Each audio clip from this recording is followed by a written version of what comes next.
보겠습니다. 오리도홀딩스 권영우 대표 함께합니다. 안녕하세요. 안녕하세요. 네, 이번에는 대표님이 꼽아주신 종목들 열어볼게요. 첫 번째 종목입니다. 네, 경방이 또 장 초반에 상한가로 직행을 했습니다. 지금 이제 유동성이 풍부해지면서 자산주에 대한 관심 높아지고 있고 이제 제2의 천일고속, 동양고속 찾기 위한 테마가 형성이 되고 있는 분위기인데 경방에 같은 종목들 어떻게 좀 분석을 해봐야 할까요?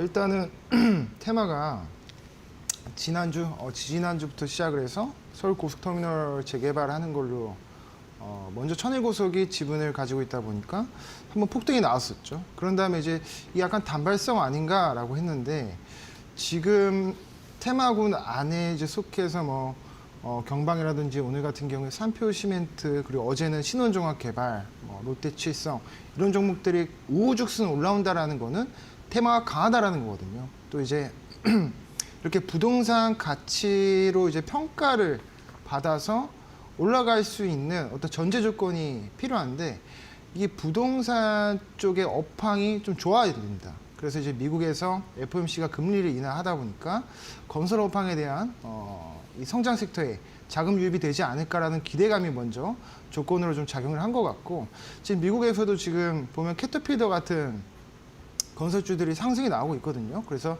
이런 부분들에 대한 어떤 기대치도 지금 한몫하고 있다라고 보고 있습니다. 그래서 경방 같은 경우에도 보니까 이제 영등포에 타임스퀘어를 보유하고 있어서 이쪽 관련해서도 한번 좀 재개발이 일어나지 않을까라는 그런 기대감으로 좀 상승이 나온 것 같고 좀 주목을 해봐야 되는 건 뭐냐면 지금 경방 같은 경우에는 지금 보니까 지주사들은 수익성이 안 좋은 기업들이 꽤 있습니다만 경방 그래도 본업이 섬유 사업 분야를 하다 보니까 전년도 매출이 이제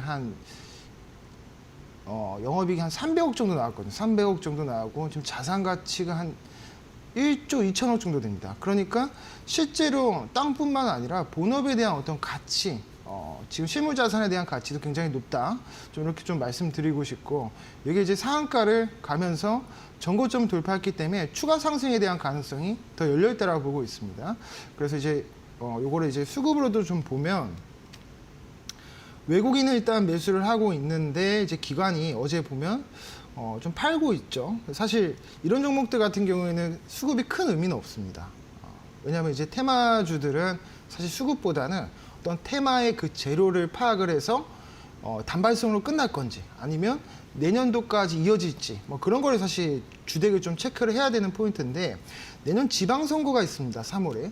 원래 지방선거 이전에 부동산 정책이 굉장히 많이 나오고 있어요. 그래서 어떤 그런 시기에 맞물려서 여기서 이제 끝나는 게 아니라 이제 정부의 수도권의 주택 공급에 대해서 발표도 지금 예정이 되어 있는 만큼 어떤 추가적인 상승도 기대해 볼 수 있다라고 보고 있습니다. 다만 요거를 이제 공략하실 때는 손절가를 굉장히 타이트하게 잡아야 돼요. 지금 못 사신 분들 같은 경우에는 상한가를 말을 올렸기 때문에 여기를 이제 지지선으로 두고 다음 주 월요일 정도에 만약에 이 상한가 종가 부근을 지지하지 못한다.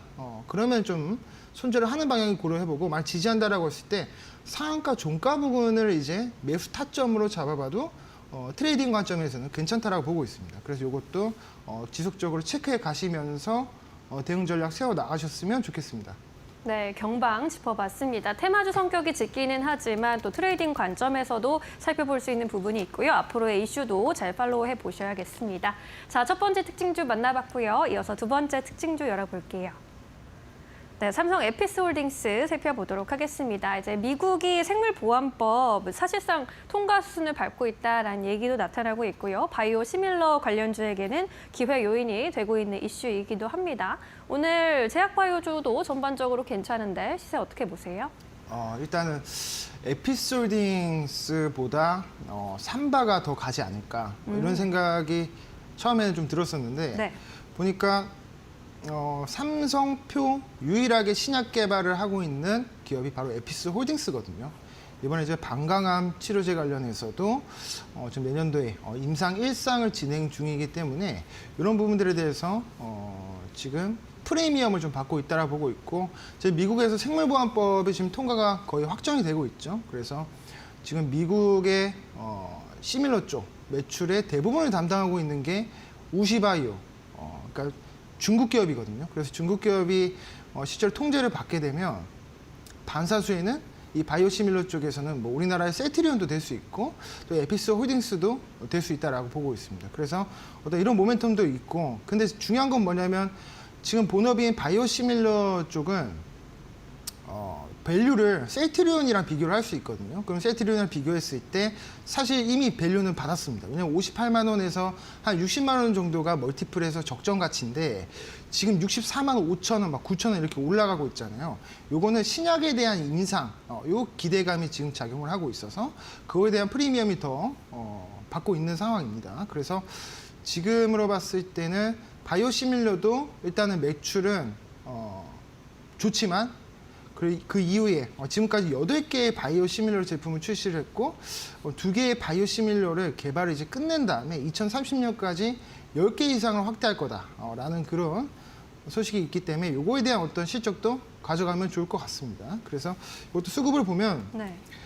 외국인이 오늘 사고 있고 그리고 개인은 매수를 하고 있는 이런 양상이 나오고 있습니다. 그래서 오전에 봤을 때는 외국인 기관이 매도가 나왔었는데 지금 수급이 바뀌었어요. 그래서 외국인이 지금 순매수로 전환을 하고 기관은 연기금 쪽에서 약간 팔자세로 전환을 한 모습이 나타나고 있습니다. 근데 에피스 홀딩스 같은 경우에도 기존에 이제 삼성이 아닌 다른 신약 개발 기업들은 돈이 없어요. 그래서 임상을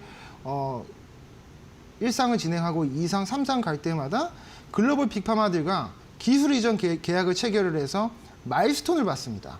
그리고 나서 FDA나 나중에 이제 시판 허가가 떨어졌을 때 로열티를 6대 4라든지 7대 3이라든지 이런 식으로 계약을 맺는데 그게 다 돈이 없어서 그렇거든요. 근데 에피스 홀딩스 같은 경우는 본업인 바이오시밀러에서 캐시카우가 창출이 되고 있기 때문에 임상에 대해서 돈이 좀 들어가도 무리가 없는 그런 종목이기 때문에 추후에 유중이라든지 유중도 지금 5년 동안 안 한다라고 지금 말했잖아요. 그래서 자회사도 분할 상장을 하면서 분할 상장을 5년 안에 안 하겠다라고 밝힌 만큼 주가가 떨어질 확률보다는 올라갈 확률이 굉장히 크다. 이렇게 좀 말씀드리고 싶습니다. 그래서 이거는 만약에 좀 추가로 공략을 하시겠다 하시는 분들은 이 상장 시가 부분, 인적 분할했을 때 상장 시가 부분에 한 61만 원대 라인을 잡고 대응 전략을 세워 나가시면 좋을 것 같습니다. 네, 삼성 에피스홀딩스 만나봤습니다. 바이오시밀러 관련해서 매출이 확대되면서 임상 관련해서의 진척도 나타날 것이다라는 전망이었고요. 함께 가격 전략까지 살펴봤습니다. 자, 이렇게 두 개의 특징주들 정리를 해보겠고요. 이어서 공략주로 넘어가 보도록 하겠습니다. 오늘은 어떤 종목 좀 자세히 살펴볼까요? 네, 오늘은 지난주에는 오가노이드 사이언스 가지고 왔잖아요. 전 제약바이오주 안에서 이제 대장격인 알테오젠을 가지고 왔습니다. 알테오젠은 지금 노이즈가 굉장히 많죠.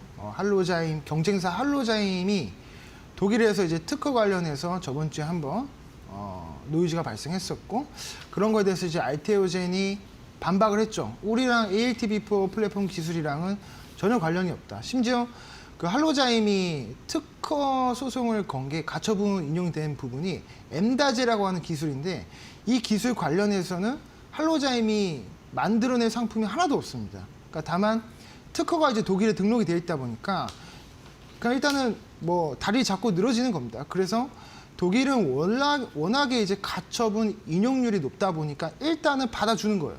그래서 이제 독일 쪽은 그렇게 일단락이 됐는데 문제는 뭐냐면 이번에 할로자임에서 미국에다가도 지금 특허 관련해서 소송을 지금 걸었죠. 그래서 이 부분이 지금 오늘 추가로 노이즈가 돼서 좀 주가 급락이 나왔었던 부분인데 이것도 사실 그 기저 기술을 보면 ALTB4라고 하는 기술이랑 할로자임이 가지고 있는 기술은 근본적으로 좀 다릅니다.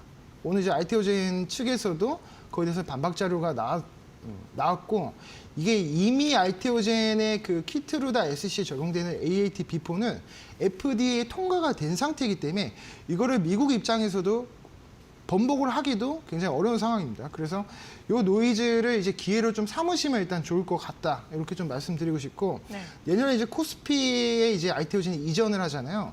그러면은 이제 외국인의 패시브 자금이 유입될 가능성도 높다. 그러니까 수급적으로도 이벤트가 있는 종목이에요. 그리고 FOMC가 이제 금리 인하를 올해 말에도 이제 하고 그리고 내년에 이제 추가로 2에서 3회 정도를 이제 할 거라고 지금 밝힌 바가 있기 때문에 제약바이오 섹터 전반적으로 어떤 이런 금리 인하에 대한 자금이 들어올 수 있다라고 보고 있습니다. 그래서 이것도 수급 보면은 외국인은 또 이제 오늘 아침에는 이게 파이자였는데 또 이제 순매수로 전환을 했네요. 그리고 기관은 좀 매도세가 나오고 있는데 외국인 수급을 어제 오늘 보면 매수세가 들어왔습니다. 그래서 이런 부분들 좀 긍정적이게 보시면 좋을 것 같고 지금 중장기 이평선, 장기 이평선을 맞고 아래 꼬리에 달고 올라오는 양상이 나오고 있습니다. 이런 부분들을 이제 지지선을 체크하고 다시 좀 반등을 하려는 그런 흐름이 나오고 있기 때문에 지금 정도에서 1차 매수로 공략을 해보시면 좋을 것 같습니다. 요거는 목표가를 이전 매물대에는 55만 원으로 잡아드릴 거고 손절가는 37만 원으로 잡아드리도록 하겠습니다. 네, 알테오젠 함께 살펴봤습니다. 목표가 55만 원까지 제시를 해주셨고요. 지금의 주가 놀림목을 기회로 삼아보자라는 의견이었습니다. 투자 판단에 잘 참고해보시기 바라겠습니다. 오늘 대표님과 여기서 인사드릴게요. 함께해 주셔서 고맙습니다. 감사합니다.